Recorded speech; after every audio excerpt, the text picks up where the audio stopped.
Obviously, on this channel, I was critical of Game of Thrones since around season 5. I did not jump on a bandwagon. I had my own thoughts and opinions from the very beginning. I took issue with a lot of different things, especially when it came to the showrunners needlessly altering things from the books.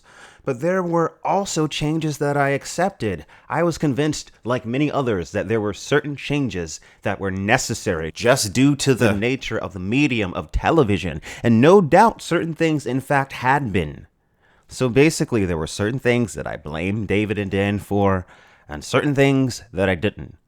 I did begin to see them as a bit lazy as the seasons continued, and it was clear that they really had no idea what they were doing once George R. R. Martin was no longer directly involved.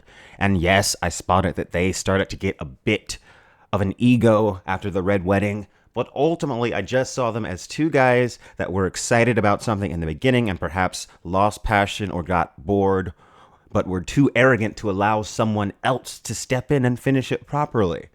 But I haven't thought like that for a couple of months now, honestly, not since David and Dan gave an interview at the Austin Film Festival in October.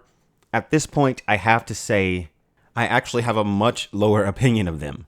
So much about this interview is unbelievably damning, and not only disrespectful to George R. R. Martin and his work, but to the fantasy genre as a whole. Throughout Game of Thrones, I would always complain about the removal of certain fantasy elements. The books have limited magic, but the show had even less. And I always thought that this was just because the showrunners really didn't understand how to write about magic.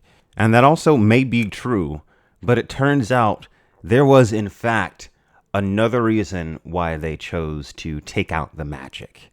To quote either Benioff or Weiss, I'm not sure which, we tried to keep that stuff to a minimum because we just didn't want to appeal to a fantasy fan base.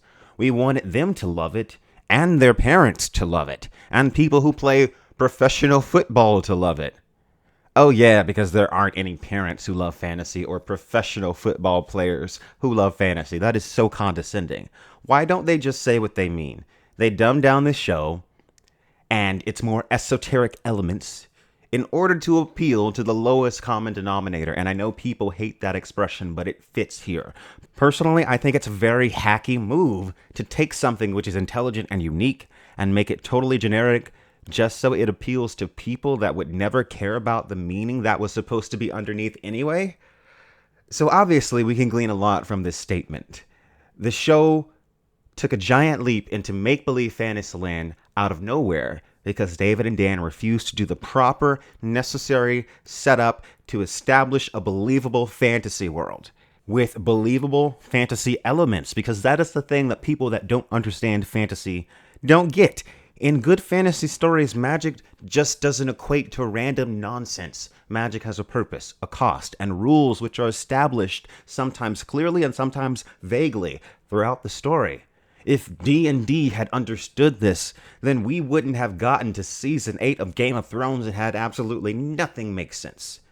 There's also a part of this interview where they're asked about why they chose to write almost all of the episodes themselves. They pretty much evaded the question, but here's what I got from their answer. Apparently HBO was really pushing them to hire more writers, and they just didn't want to.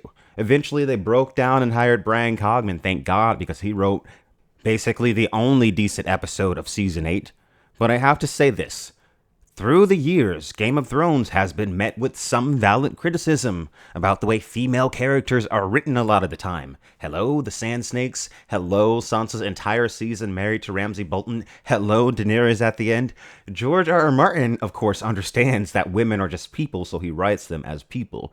D&D, on the other hand, leave a lot to be desired. So I find it curious that when they had the opportunity to hire any of the many talented female writers who would have loved to have worked on Game of Thrones, they simply chose not to and just hired one guy, even though HBO was offering to fund more writers.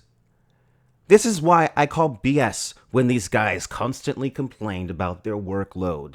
They had an opportunity and the resources to bring other talented people in, but their arrogance kept them from doing so.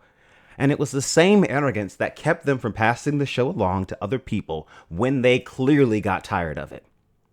They also admit in this interview that they never listened to any fan feedback, so they never cared about what their audience had to say. The one called Dan actually says that he doesn't see the value in considering other people's opinions. So that just tells you everything you need to know. They also say that they didn't really try and boil down the elements of the books because they really didn't understand it. They claim that the scope was just too big for them. So instead, they tried to make the show about whatever scene they were trying to depict at the time. And it showed. Why are you trying to adapt something that you don't understand? I did the Ultimate Guide to Doom series on this channel. I read every book in that series at least twice before I even started that series. I can't imagine wanting to adapt a book series for a major network and not getting it and understanding that I don't get it. But let me tell you what I can't stand the most about this interview, which you can listen to in its entirety, link in the description.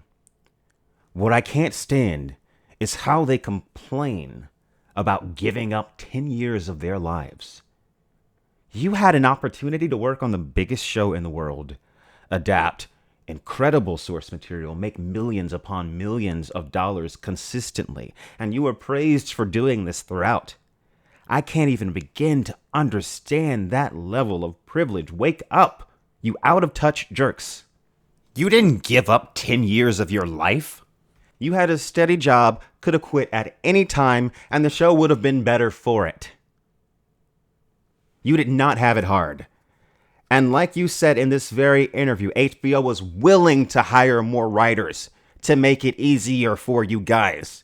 HBO would have done everything in their power to make it easier for you guys. These guys are two pieces of work.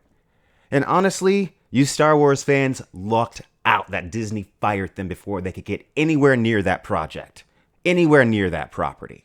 Do you want a story that doesn't completely ruin female characters? Then get put on the mailing list for my upcoming horror graphic novel, Tadia. Link in the description.